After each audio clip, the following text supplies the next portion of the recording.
This is The Assassin's Mark, written by Beryl Coops. The Assassin's Mark. Dimitri's blood was hot against my face, steaming in the sub-zero air as it splattered into my eyes and mouth. I gagged, tasting copper and something worse, the raw tang of fear that wasn't mine. His skull came apart in an instant, a blossom of bone and brains exploding inches from my cheek. I swear I breathed in part of his final thought. Shards of skull ripped across my face, tearing a deep groove above my brow, slicing my nose, carving through the cartilage of my ear.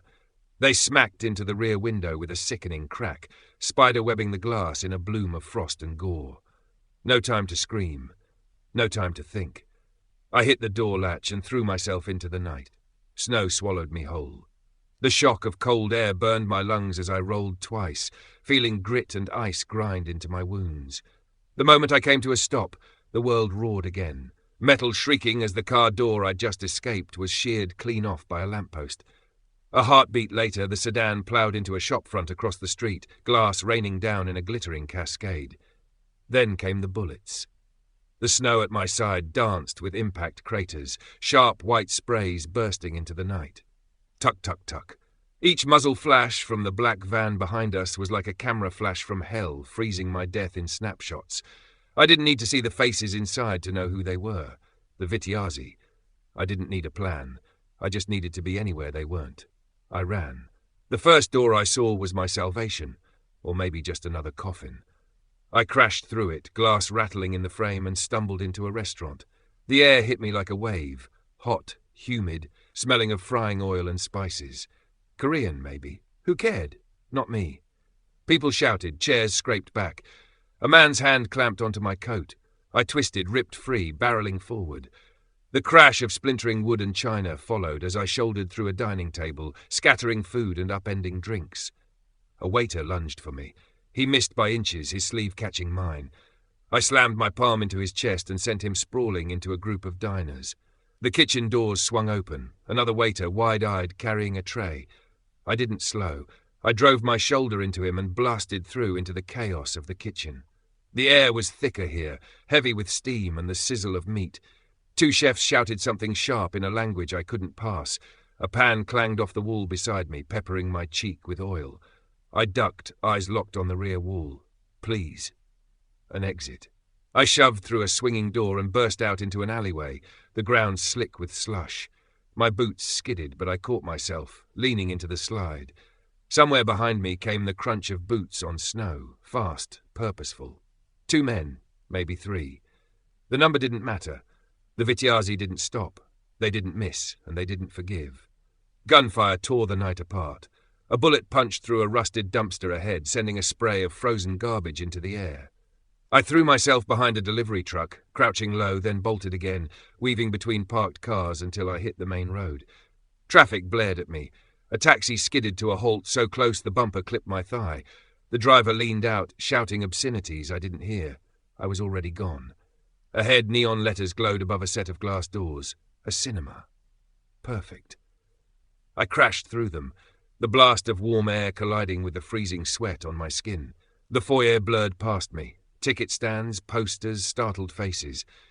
Then I was pushing into a darkened theatre, charging down the centre aisle. Gasps rose from the crowd as I passed. On the giant screen, an explosion froze mid-blossom as the projector cut. My shadow flashed over the image. Shouts followed me. I scanned for the red halo of the exit sign. There, to the left. I vaulted a row of seats, scattering popcorn like confetti.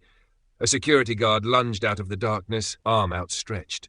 I rammed my elbow into his ribs and heard the breath slam out of him. The exit door hit the cycle rack outside with a clang as I burst through. The alley beyond was narrow, the snow clinging to the brick like mould.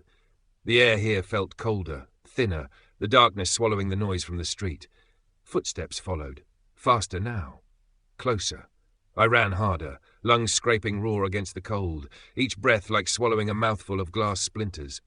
The alley spat me out onto a pedestrian street, a churning river of bodies under the pale wash of street lamps. Perfect cover. I plunged in, letting the current of people drag me along. I kept my head down, my pace matching theirs, just another face in the moving tide. But when I risked a glance back, I saw them. Black coats cutting through the crowd with the inevitability of sharks in shallow water. They'd found me. I shoved past a man in a fur hat, shouldering a woman with shopping bags so hard she spun. Her curses chased me, but I didn't look back. The department store's glass doors slid open ahead. Warmth wrapped around me as I pushed inside, the air smelling of perfume and wool. Racks of winter coats blurred past as I searched for an exit. My boots slapped the polished floor, leaving a smear of half-melted snow in my wake.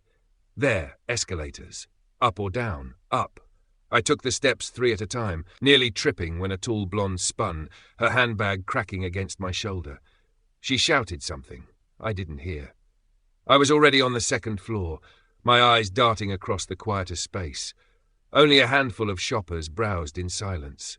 I grabbed a mannequin by the neck and hurled it down the escalator, its plastic limbs windmilled before smashing into the man behind me. The scream that followed was pure chaos. No time to check. The fire exit door was ahead, paint chipped, a flickering green sign above it. I hit it with my shoulder, bursting out into a swirl of snow that cut at my open wounds like 1,000 razor blades. A rooftop. My breath came in bursts, pluming white in the freezing air. Across the gap, another building, 6 feet, maybe more. Doable. Probably. I backed up, boots crunching over ice, then sprinted. My right foot slammed into the low wall and I launched myself into the void. For a heartbeat, there was nothing but wind and the yawning drop below. Then my boots hit the opposite ledge, skidding on the ice. My fingers clawed brick, tearing skin, hauling myself up just as bullets shattered the wall where my hands had been. I rolled, gasping, forcing my legs to keep moving. The next rooftop was closer. I didn't even hesitate, leaping without breaking stride. Then the next, and the next. But luck is finite. The last building ended in a sheer drop, 10 feet to the street. No stairs, no fire escape, nothing but air. Behind me, the Vitiazi fanned out, 3 men, all armed, all closing in. Their breath steamed in the dark, their boots slow and certain now. The leader stepped forward, gaunt face, ice-blue eyes, the kind that had seen lives end without a flicker of conscience. No more running, he said. His voice was low, certain. I smiled, my teeth still streaked with Dimitri's blood. I wasn't running, I said, and stepped off the edge. The drop punched the air from my lungs, the awning below bowing under my weight before ripping free. I hit a dumpster, the impact lighting my ribs on fire. The world tilted, pain flooding my chest, but I rolled, forcing my legs to obey. Somewhere above, the Vitiazi stared down.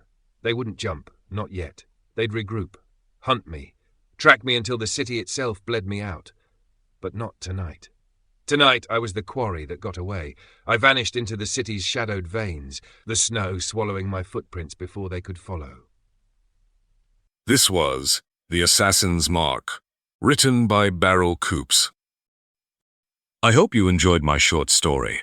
Please hit the subscribe button so you don't miss the next one.